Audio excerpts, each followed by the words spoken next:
में आप भी जो है घर घर जाके लोगों से मिल रहे हैं, तो किस तरह का रिस्पॉन्स मिल रहा है आपको?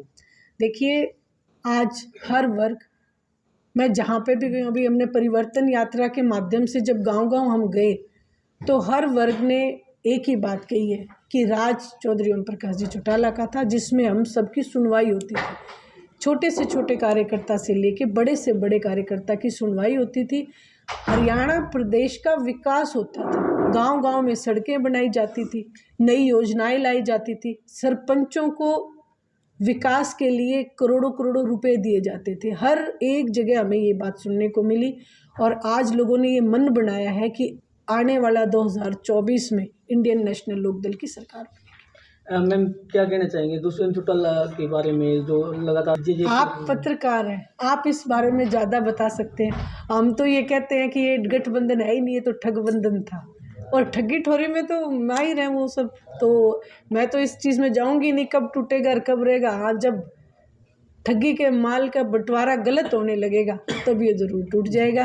बाकी आप लोग पत्रकार हैं, आप भी हरियाणा प्रदेश में जाते हैं, आपको उसकी सच्चाई ज़्यादा पता होगी। सरकार का कार्यकाल लगभग पूरा होने को है और जींद को राजधानी बनाने का वादा किया गया था, तो उस बारे में आप क्या प्रतिक्रिया देंगे? मैं पूरे जींद से आज इस आपके चैनल के माध्यम से मैं ये कहती हूँ, वो वायदे खोखले थे, झूठे थे। तमाम नेता जो आपके बीच में वायदा करके गए वो झूठे करके गए।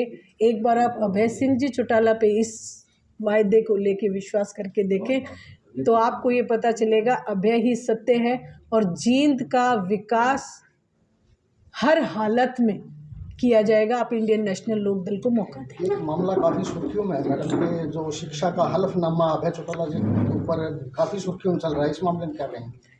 देखिए, ये जो हलफनामा जो बनाया विपक्ष का बनाया हुआ है, बाकी इस बारे में कोई सच्चाई नहीं है। अभय जी की जो सेकेंड फेज की जो परिवर्तन यात्रा है वो कब से स्टार्ट हो रही है?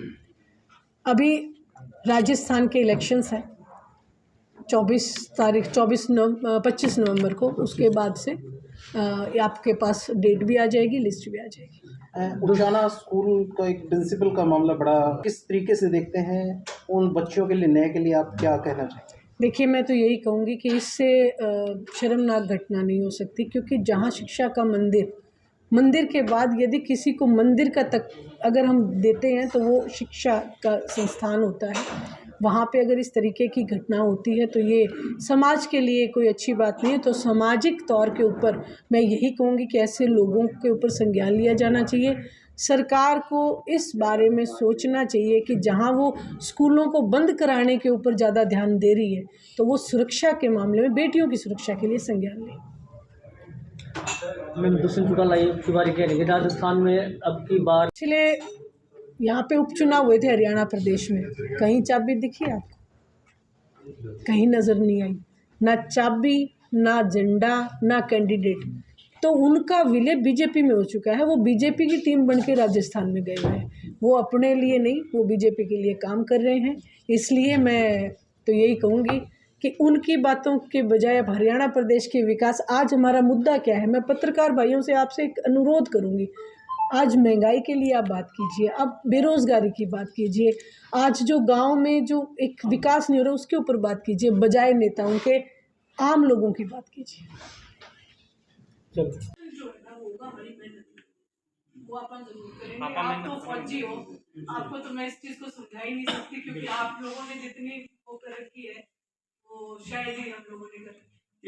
हमारा बस एक, मैं यहाँ से गुजर रही थी, मुझे आगे गुड़गांव जाना है, जो मेन जितने मैं फ़ोन कर सकी और वो सब यहाँ पे आए हैं, क्योंकि हमारे हल्का अध्यक्ष सतीश नैन जो जुलाना हल्का के अध्यक्ष बनाए हैं, उनका एक इंट्रोडक्शन था सबसे। तो बाकी कार्यकर्ताओं की बैठक जब होगी तो आपको ज़रूर इत्तला दी जाएगी और वो बहुत बड़े लेवल पे होगी। देखिए, ये ऐलान अभय सिंह जी चौटाला ने जो जात पात की राजनीति भारतीय जनता पार्टी फैला रही है उसके ऊपर रोक लगाने के लिए किया है कि हमारे लिए सभी अनिवार्य है, जिसमें कोई जात पात विशेष नहीं, यानी कि मान और सम्मान इंडियन नेशनल लोकदल ने आज तक हर वर्ग को दिया है और आगे भी देना चाहती है और देती रहेगी।